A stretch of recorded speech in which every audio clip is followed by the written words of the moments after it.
Malam Bapak dosen, perkenalkan nama saya Wino Serong Seran, kuliah di Universitas Nusa Cendana Kupang, jurusan Sosiologi kelas reguler sore A dengan NIM 170308008. Baik, kesempatan ini saya akan mereview isi buku yang ke-9 dalam mata kuliah Sosiologi Terapan dengan tema Gender, Kesehatan, dan Teknologi Informasi, diedit oleh Ellen Balka. Kesehatan dan internet sebagai situs konstruksi gender. Kesehatan dan jenis kelamin dapat dipahami sebagai terkait erat atau bahkan dibangun secara padat. Seperti yang dikomentari sebelumnya Balka, Green, dan Henworth, buku ini kesehatan wanita secara negatif dipengaruhi oleh perpecahan gender dalam pekerjaan, baik yang dibayar maupun yang tidak dibayar. Wanita memiliki tingkat pendapatan dan kekayaan yang lebih rendah dan melaporkan tindak kecemasan dan depresi yang lebih tinggi daripada pria. Wanita bertanggung jawab besar untuk kesehatan orang lain, termasuk pria dan anak-anak, sementara mengabaikan kesejahteraan mereka sendiri. Sejalan dengan konsep tradisional tentang feminim, pria juga mengalami konsekuensi negatif dari perbedaan gender dibangun secara sosial. Sekali lagi, ada yang tampaknya diakibatkan oleh apa yang mungkin dianggap sebagai struktur gender. Misalnya, para pekerja yang mengalami risiko kesehatan yang berhubungan dengan pekerjaan pria golongan pekerja, sedangkan perbedaan lain mungkin dipikirkan sehubungan dengan pembentukan identitas maskulin. Doyle misalnya telah berpendapat bahwa pengembangan dan pemeliharaan identitas pria heteroseksual biasanya menuntut pengambilan risiko yang sangat berbahaya dan bagi kesehatan. Komentator lain menjelaskan fakta bahwa pria lebih cenderung terlibat dalam perilaku yang berisiko, termasuk praktik seks yang tidak aman yang berkaitan dengan pengembangan identitas maskulin hegemoni. Ada juga yang berpendapat bahwa kebutuhan untuk memperlihatkan kejantanan yang keras mungkin menjelaskan keenganan pria untuk berkonsultasi dengan dokter sewaktu timbul masalah dan menanggapi pesan pendidikan kesehatan dengan serius. Doyle, itu kata Doyle. Pria lebih kecil kemungkinannya daripada wanita untuk meminta nasihat dari teman sebaya, majalah, buku, dan televisi. Pria-pria kelas menengah lebih cenderung daripada teman-teman sebayanya untuk mengakses dan menanggapi informasi promosi kesehatan dari selebaran dan iklan. Tetapi umumnya pria lebih kecil kemungkinannya daripada wanita untuk mengandalkan pengalaman teman-temannya. Lebih suka hidup normal. Suatu penelitian atas penggunaan layanan kesehatan seksual oleh para pemuda mendapati bahwa rata-rata pemuda tidak mungkin mendapatkan bantuan atau dukungan apapun jika ia mengalami problema. Struktur dan praktek yang berkaitan dengan jenis kelamin ini menimbulkan pertanyaan-pertanyaan menarik, mengingat adanya peningkatan sarana yang lebih tidak bertatap muka untuk mengakses informasi kesehatan dan berkomunikasi dengan para profesional perawatan kesehatan. Oleh karena itu, ada sejumlah cara yang menganggap gender dapat membentuk praktek dan struktur perawatan kesehatan yang di dalamnya. Sebaliknya, struktur dan praktik kesehatan dapat dipahami sebagai bagian dari pembentukan identitas dan praktik gender dalam perawatan kesehatan. Kami berpendapat bahwa proses pembangunan paralel sedang berlangsung sehubungan dengan internet. Diskusi mengenai gender dan internet seharusnya berada dalam literatur yang lebih luas mengenai hubungan gender teknologi. Namun, studi tersebut memiliki sejarah panjang yang tidak dapat ditinjau kembali secara mendalam.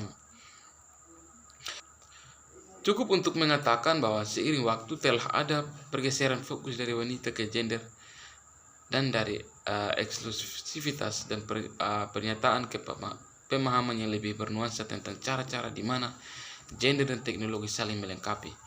Fokus pada jenis kelamin kemungkinan analisis tentang bagaimana pria dan wanita secara gender dan pada kekohonan dari hubungan yang dianggap jantan dan teknologi seringkali sangat kontras dengan variasi yang jelas dan praktek. Kekhawatiran utama dalam penelitian gender dan teknologi kemudian adalah ketegangan yang sering terjadi antara, dalam istilah Herding, gender simbolis, struktur gender, dan identitas. Sebagaimana telah ditunjukkan di tempat-tempat lain, tiga aspek gender ini dapat dipahami sebagai yang saling terkait, tetapi tidak berarti bahwa mereka selalu menarik ke arah yang sama. Oleh karena itu, meskipun jenis kelamin dan teknologi dapat dipahami sebagai kategori budaya yang digunakan dalam percakapan populer sebagai cara untuk menjadikan segala sesuatu dikenal dan lebih mudah dihadapi, ketika kita perlu tetap waspada terhadap praktik dan proses perubahan yang menyebabkan simbol-simbol seperti itu dimobilisasi. Mobilisasi tersebut mungkin akan lebih nyata jika struktur gender atau identitas tradisional dianggap terancam. Misalnya dalam studi Henwood tentang reaksi terhadap inisiatif berbasis di Britania Raya.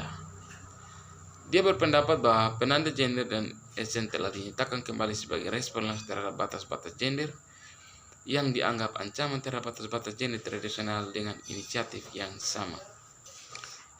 Internet tidak memiliki arti yang tetap dan dalam istilah gender tidak dapat dipahami dalam kondisi biner seperti merah, muda, atau biru.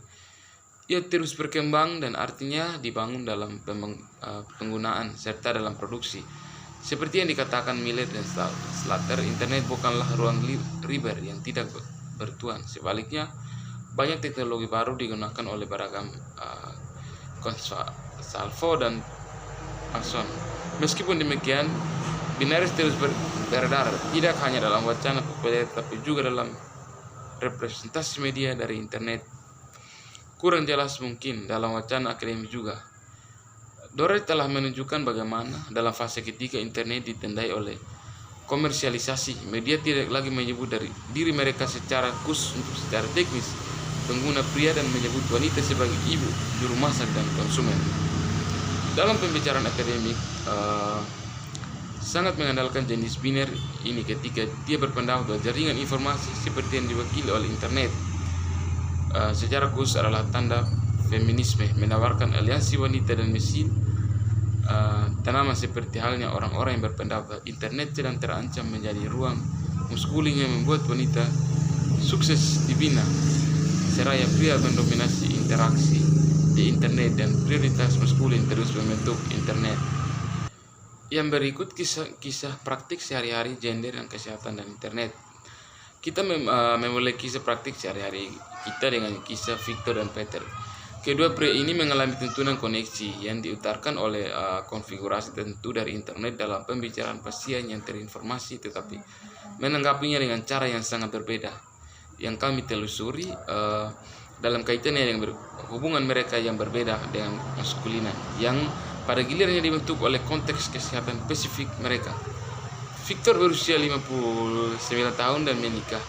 Dia dan istrinya memiliki 3 anak yang sudah dewasa, dengan yang termuda yang masih tinggal di rumah sebagian. Victor bekerja sebagai konsultan personelnya dan istrinya bekerja paruh waktu sebagai sekretaris sekolah. Dia telah memiliki dorongan seks terendah selama setahun dan kemungkinan dari jumlah testosteron rendah sedang dieksploitasi pada saat wawancara. Reaksi Victor terhadap pernyataan mengenai kemungkinan pengguna internet di masa depan sangat kuat dan kami ingin menyerahkan bahwa ini mungkin berhubungan dengan rasa maskulinitas yang rapuh. Untuk pencobaan pertama, para analis ini dengan wawancara lebih lama.